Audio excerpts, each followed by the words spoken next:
છોટાઉદેપુર છોટાઉદેપુર જિલ્લામાં લગામી ગામ ખાતે આજે 5ના દિવસે ઢોલ સ્પર્ધાનો મેળો યોજાયો હતો. આ મેળામાં અલગ અલગ ગામોમાંથી 35 જેટલા ઢોલ લઈને આદિવાસી વિસ્તારના લોકો લગામી ખાતે ઉમટી આવ્યા હતા.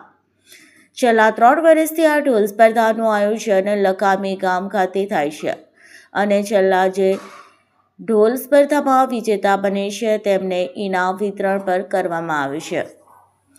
આમ તો હોળી એટલે કે છોટાઉદેપુરનો આદિવાસી સમાજનો સૌથી મોટો પર્વ ગણાય છે.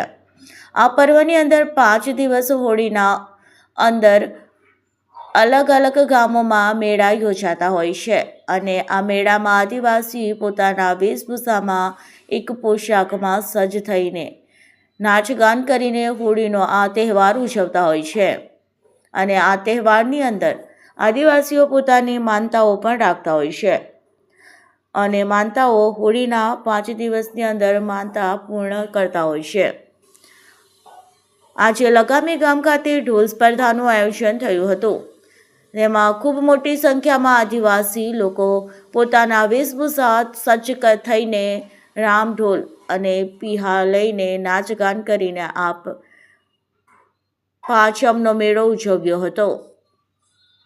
આ મેળાની અંદર ખાસ કરીને આદિવાસી સમાજના આગેવાન રાજેશભાઈ રાઠવા અને લગામી ગામના લોકોના દ્વારા આ મેળાનું આયોજન કરાયું હતું.